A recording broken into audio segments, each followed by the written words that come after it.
Ladies and gentlemen, welcome back to Gaming with me, Tony Mo, and we're here today taking another look at Dirty Bomb, the upcoming free-to-play, team-based shooter being developed by Splash Damage, the same team that has been around making team-based games for over a decade, from the infamous Wolfenstein Enemy Territory to their more recent and slightly less successful effort with Brink.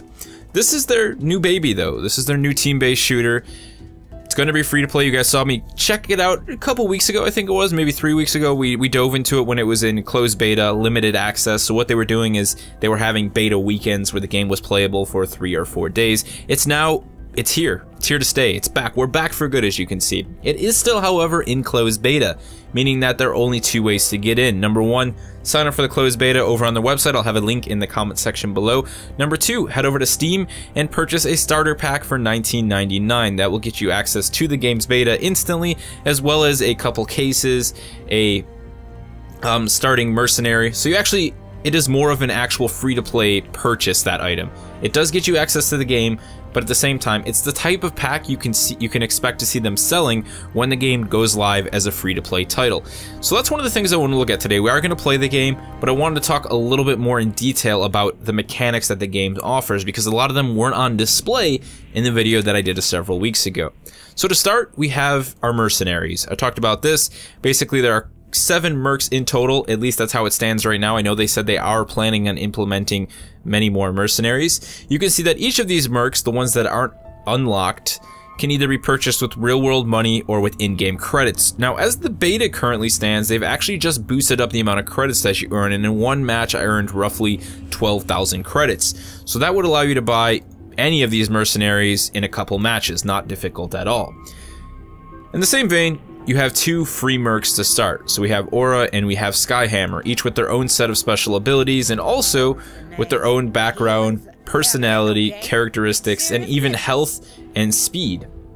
This is something that I would say was unique to Brink and is pretty unique to Dirty Bomb. Not many team-based first-person shooters decide to separate the characters by their actual build types. So Aura, being a smaller, lighter, less armored character, has lower health, but also has a lot more speed than, say, someone like, let's see, where is he? Than Fragger, who's a much larger target, has much less speed, but also has a lot more health because of his build and because of his armor. And that carries over through all of the different mercs. You'll see they're all carrying their own individual speed capabilities as well as health. Now, on the other side of things, we have loadout cards. Loadout cards are basically how you're actually going to kit out your mercenary. So if I go into my loadouts here, you'll see these are all of the loadout cards that I have access to currently. So rather than just picking up individual pieces of equipment, primaries, secondaries, and melee weapons, you actually purchase cards. These cards are purchased from the store and come in the form of cases. So we'll go ahead and we'll purchase one right now. They're 1,000 credits a piece, and you'll see that they have a potential loadout card rarity ranging from lead, iron, bronze, silver, up to gold. So let's go ahead and purchase one, and then we're going to go ahead and open this bad boy up right away. We're going to see it cycle through all the different cards, and it's going to land on one. Hopefully it'll be a nice shiny gold. I haven't gotten one of those yet, and I can't be that lucky. It does look like we're going to end up with a lead. I actually believe I had this card already, and I went and sold it, but here's the other cool part about this. You're spending all of these credits on all of these cards, right? Hoping to get something good, and eventually you find that you have this huge pile up of cards that you simply don't care about. You can trade them up. So say we want to go ahead and we want to get a loadout card for Aura. Since she's a medic, I like playing Aura quite a bit. Now we have to select what card we actually want to trade up towards. Now the issue with that is in order to trade up to silver, we have to have a certain number of bronze cards. If we want to trade up to gold, we have to have a certain number of silver cards. In this case, I do not have enough iron cards to trade up to bronze, so we're going to go with iron and go ahead and hit continue. And then we're going to use lead cards to trade up towards that. So I'm going to get rid of this one for Proxy, this one for Vasily, and this one for Sawbones. And we're going to go ahead, it's going to be 500 credits. Depending on the level of card that you're trading up towards, it may cost more, and we're going to go ahead and trade it in, trade up, and we're going to get a random card. So we got the same Remberg 7 that Aura actually uses in her stock loadout, but we also got a Selbasted 40 caliber suppressed pistol. You'll see that each of these loadouts also come with different augments. This one has a 30% reduction to reload time and a 35% increase to movement speed when iron sighted.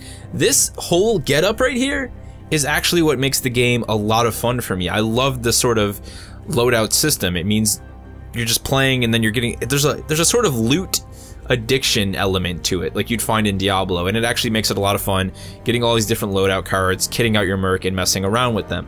On the other side of that is the fact that this game actually has a hell of a lot of character, and I think that that is most well exemplified when you look at their profiles. They have their own voices, they talk, they have a lot of characteristic, and the guns and the overall character design as well seems to have a lot of just really great personality to it. So let's go ahead, we're going to hop into objective mode here. We now have both casual and competitive match. Competitive match is unlocked at level 7, and we have the two variants, objective and stopwatch. Now they are essentially the same game mode, but the way that the scoring system works is what separates them. As you can see in objective mode, the attacking team completing objectives increases the overall match time. In stopwatch, the shortest completion time or furthest progress achieved wins the match. So let's go ahead, we're just going to hop into an objective. Actually, you know what? I'm going to go ahead and use the server browser. This is a capable thing. We also have the training hub. You can also, once you hit level 7, team up with friends, get some parties going. We're going to go ahead and go into the server browser because I want to make sure I get at least a semi-decent connection for this. And everything looks really full. We're going to have to hop down to what looks like an EU. I guess we'll go with that. We'll see how it goes. There's no ping available for it. It's probably going to be a little bit rough. This is one of the issues I've been running into. There doesn't seem to be enough servers on each of the different sides, so everybody's sort of clumped up on one side of the servers, and you end up in these really inconsistent matches, at least for connection.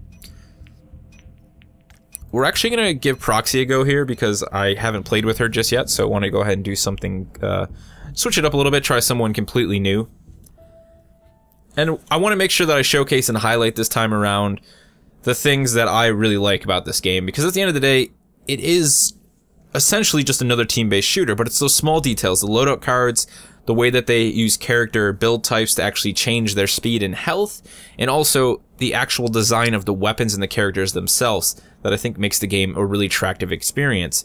Not to mention the game modes that we're seeing being brought back. This objective mode is a mode that is just very reminiscent of Enemy Territory and Brink. It's the same mode that Splash Damage has essentially been perfecting for the last, 10 plus years.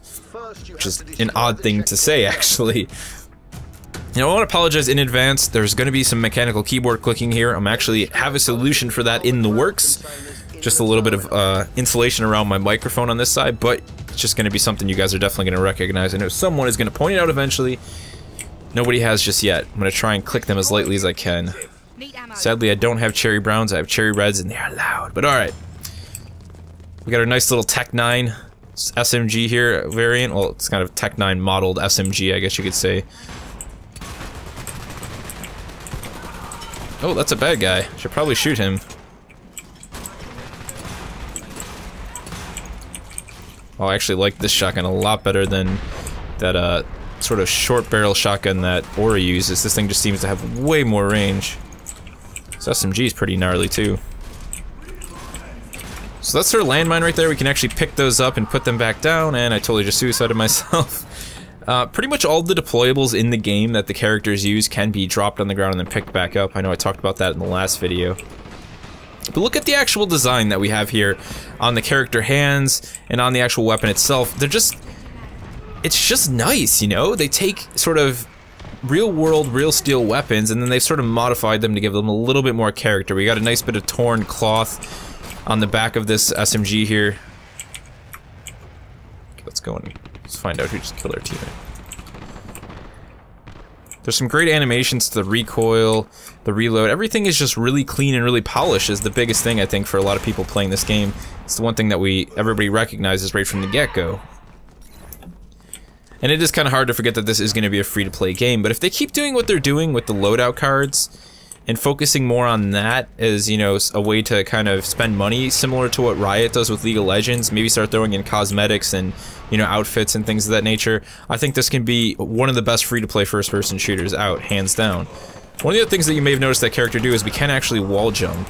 So we don't have the full-on parkour system that was available to us in Brink, but we definitely have a system that allows for some freedom of movement.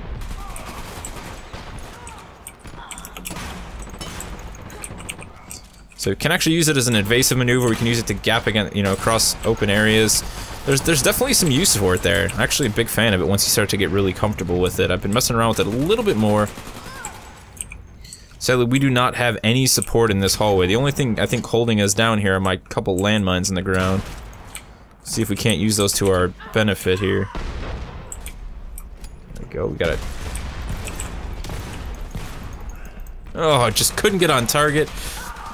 That is one of the things I completely neglected speaking about in that first video that we did was the shooting in this game is, it's not, you know, people don't die quickly. It's very much on the Counter-Strike side of things, I would say. Precision is a requirement, headshot bonuses are a big portion of the game. And of course teamwork. You know, one thing that we didn't get to see a lot of the first time I played this, I'm definitely looking forward to playing this with some friends. Actually get people focusing. You can see someone who was playing Aura came in here and dropped down a bit of a health for us. I'm gonna go ahead and reclaim this mine and throw it over there around that corner. Hopefully we can get somebody run around there on the blind spot. Got our team in here now pushing up. That's what I'm talking about. We definitely need to get in there and try and do something about this objective here. I think that guy's gonna try and flank around our backside. I'm gonna see if I can't get some defense going here.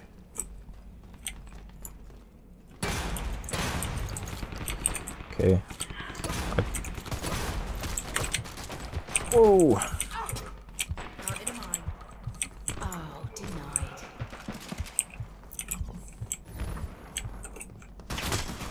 Oh! Didn't even see him hanging out up there. So let's switch it up a little bit. Let's go ahead and actually go...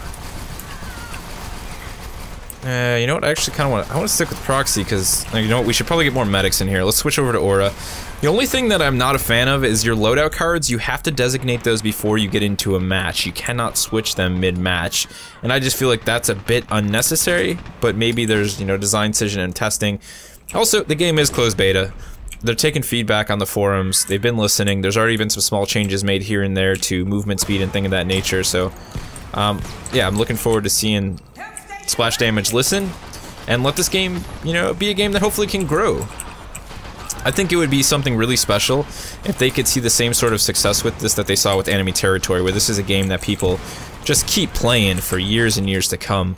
I mean, it'd be a hard thing to accomplish. They definitely have to work at it. They'd have to listen to the community and, you know, really make sure there's a steady flow of content as well, especially since there doesn't seem to be any sort of mod support for this. I doubt there will be. It is a free-to-play game.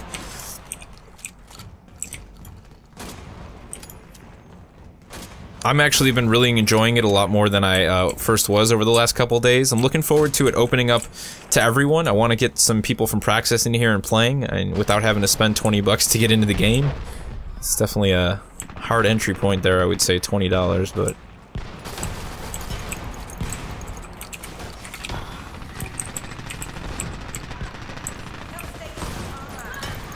Oh! Right in the face. Let's go ahead and take this turret. Somebody's coming after me.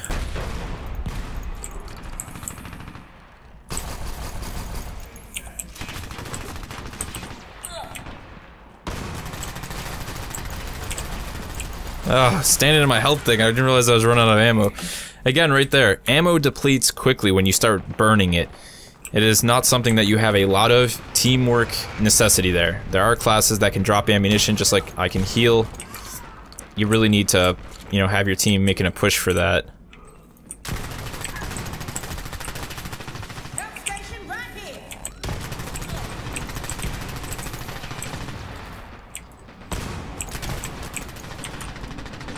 Son of a, took out my damn turret. My healing turret. Let's make a rush, we got a teammate up here.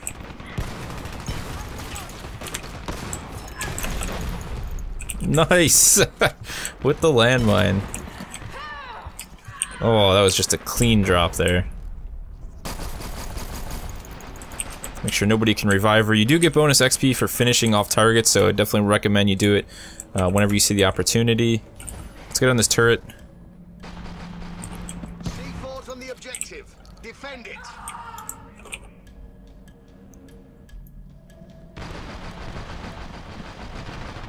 Okay, our team's got plant down there. I'm definitely not helping from up here. Let's go down there and help them out.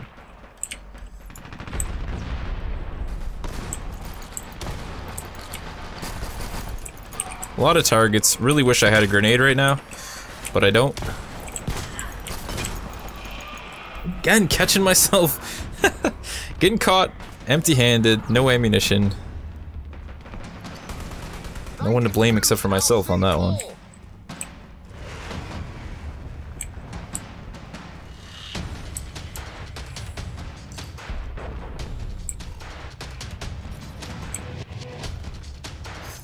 So there's the enemy calling out tips to the entire to the entire game, not just his team. I think that was an accident.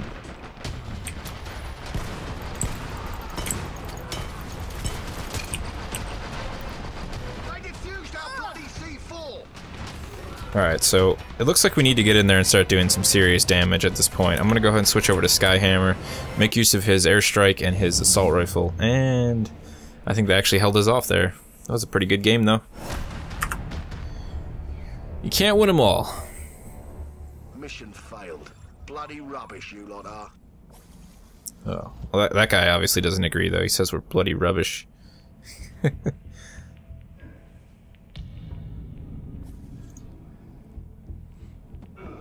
So we got a base fee of 96 there. That's the end of that match. You do get bonuses and challenges that you can complete every day, and that's how you get those big boosts.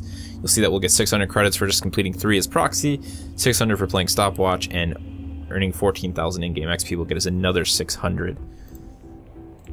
So let's go ahead and return to the menu, actually. I think I'm going to spend a bit more of those credits, see what we can't get loadout card-wise. But you guys get a basic premise of the game. I know the first video I pretty much showed off the combat. But there's just a lot of good stuff here in Dirty Bomb that I think it's a lot of smaller pieces that helps it, you know, sort of hold its ground. I wouldn't say it stands out in the FPS crowd, and I know that there are a lot of people out there who are going to question, why don't I just go play Team Fortress 2? It's free to play.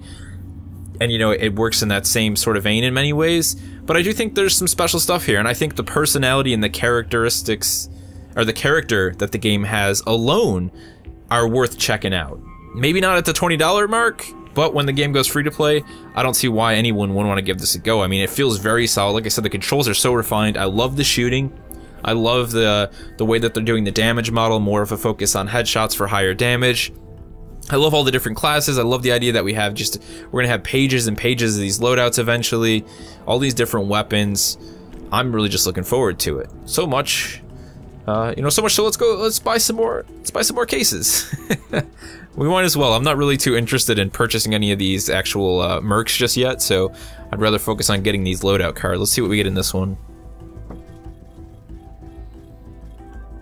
Yeah, we're back down in the iron end. Oh, come on, there's Artie with like an AUG. I'd like that.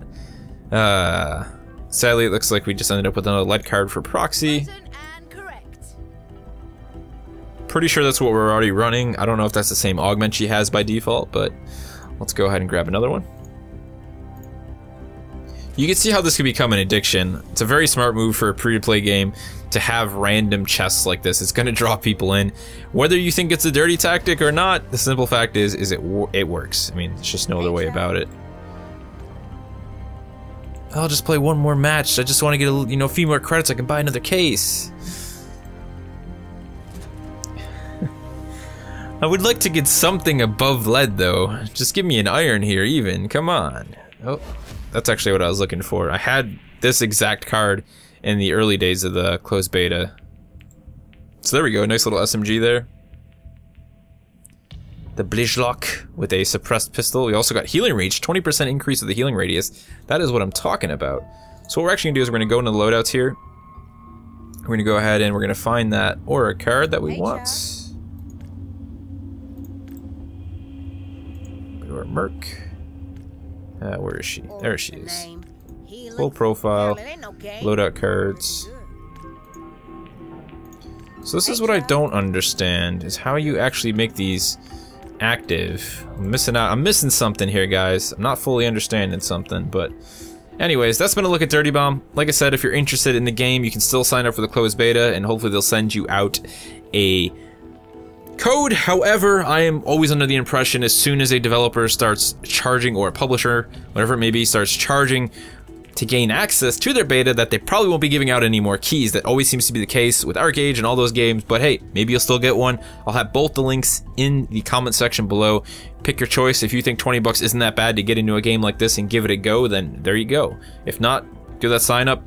Hang around. The game is going to eventually be releasing into a full free-to-play state, hopefully sometime later this year. If you guys would like to see more Dirty Bomb on the channel, let me know. I'm hoping to play it with Joker in the near future. Maybe we'll get some team commentary going on. And of course, if you have any questions about the game or anything you saw here, feel free to let me know in the comment section below. And I will see you in the next one.